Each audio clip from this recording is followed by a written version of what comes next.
After leaving a trail of destruction in Florida, Ian regained hurricane strength over the Atlantic, and the storm is now heading back towards the U.S. It's expected to make landfall again tomorrow in South Carolina. Residents both there and further south in Georgia are being warned about storm surge, as well as strong winds and flooding. Some coastal regions like Liberty County and Tybee Island in Georgia are already preparing for impact. I'm joined now by one of Georgia's two Democratic senators, Senator Reverend Raphael Warnock. Senator, are you concerned about the storm's impact in Georgia? Good to be with you tonight, Chris. Yes, I'm from coastal Georgia, from Savannah. My family's there. And so I've been monitoring the storm closely, and I certainly want to encourage folks who live on the coastal areas to pay attention to their local officials, do everything you can to protect yourself and your family. Meanwhile, my office stands ready to help in any way that we can. You are obviously up for election in these midterms. You're just serving your first term. What do you see as the defining issue or issues for voters in your state in this upcoming midterm? Well, I can tell you that representing the people of Georgia is the high honor of my life.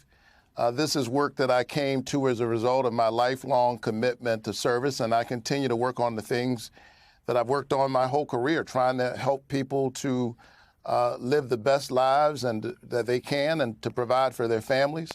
And so I'm glad that I was able to pass in the Inflation Reduction Act a provision that I wrote which caps the costs of prescription drugs for seniors. Another provision that caps the cost of insulin. I come from a state where 11% of the adults have diabetes. When you need insulin, you need insulin. It's a drug that's been around 100 years. Big pharmaceutical companies have been price gouging insulin. I'm glad that we were able to cap it and to give Medicare the ability to negotiate the price of prescription drugs, all the while creating jobs up and down our state by investing in manufacturing right here in America. Your opponent, Herschel Walker, recently, I believe, came out and endorsed a proposed national abortion ban. Former football stars endorsed a 15-week federal abortion ban, along with opposition to all abortions, sharpened his opposition to Medicaid expansion, leveled new attacks against transgender student athletes. I want to talk about that federal abortion ban, which has been proposed by Lindsey Graham, which, of course, would be the first of its kind in a country. It would make the landscape across the country like what it has been in Mississippi after Dobbs or what was proposed. Do you support such a ban? No, I do not. Women who have, for 50 years, have been able to control their own health care choices, saw that summarily taken away from them by an activist Supreme Court. My opponent supports a national ban, as you point out, on abortion. And he says no exceptions. So that includes rape, incest, the life of the mother. I think there are too many politicians crowding the room of patience.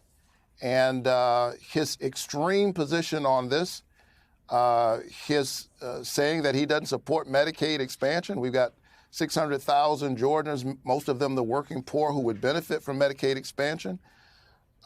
These are all the reasons why Georgians have a clear choice about who's ready to represent them in the United States Senate. I believe in the wisdom of women, and I support their ability to make choices. I think that a patient's room is too small and cramped a space for a woman, her doctor, and the United States government. He has a different view. I support Medicaid expansion because I believe health care is a human right, and it's past time for us to do something about that in Georgia. He has the opposite view. And so the contrast between me and him could not be more stark and more obvious. Obviously, you've had a long and incredible career before becoming a U.S. Senator. What's the worst thing about being a U.S. Senator? Well, you know, it's I'm the dad of two small children, and, you know, it's tough being away from them when I'm up here. But as I look into their eyes, I have a 6-year-old daughter, 3.5-year-old son. I see not only my children, but children all across our state. And I'm someone who benefited from good federal public policy. I like to say I'm an alum of Head Start, a good federal program that invests in children. I'm an alum of Upward Bound, which put a kid who was growing up in public housing on a college campus. And then Pell Grants and low-interest student loans. I know and understand the struggles of hardworking families and the difference that good federal public policy makes when it helps people to live their best lives. And so I'm deeply honored to represent the people of Georgia as a dad and as a pastor who serves in the Senate. You just mentioned the cost of college and Pell Grants that enable folks to go to college who might not otherwise be able to afford it. Of course, the president announcing that policy through the Department of Education to cancel $10,000 of student debt, $20,000 for Pell Grant recipients. There's a lawsuit filed in Texas to strike that down. That lawsuit has been vacated for lack of standing, but it's clear, and we've heard this from your colleague Ted Cruz in Texas, that conservatives want to find a way to knock that down. What do you think about the efforts to try to essentially get the courts to strike down that debt cancellation? Well, I'm glad that we were able to push and that we were able to provide student debt relief for kids, not only who graduate or attend four-year colleges, but two-year schools, community colleges, and vocational schools. And this will provide relief for a lot of folks. What we've got to do now going forward is we've got to address the fact that college tuition has far outpaced inflation. We need some larger structural issues. Education made the difference.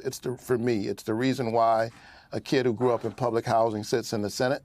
But whether you're a senator or a plumber, you need access to the American dream, access to home ownership, the ability to start a business. And that's the work that I'm honored to do on behalf of Georgians every single day. You're an outspoken advocate for federal voting legislation. That legislation has not come to pass. And in fact, the court is now taking up another section of the Voting Rights Act, Section 2, in the term that's about to begin. They may severely weaken that. Are you confident that the extant protections in a state like Georgia are sufficient to guarantee that everyone who wants to cast a lawful vote in your state will be able to? Well, I believe that a vote is a kind of prayer for the world we desire for ourselves and for our children. And the right and access to the ballot is fundamental. It's part of what makes our system so great. It's something that I've fought for long before I came to the Senate. And it's the reason why I know that I still have work to do in the United States Senate to protect this core value. You know, I was John Lewis's pastor, and in his memory, I continue to fight the good fight. But the people of Georgia have a chance to exercise their vote this election season. I want to encourage them to vote early, beginning October 17th. Senator Reverend Raphael Warnock of Georgia, thank you very much for your time tonight.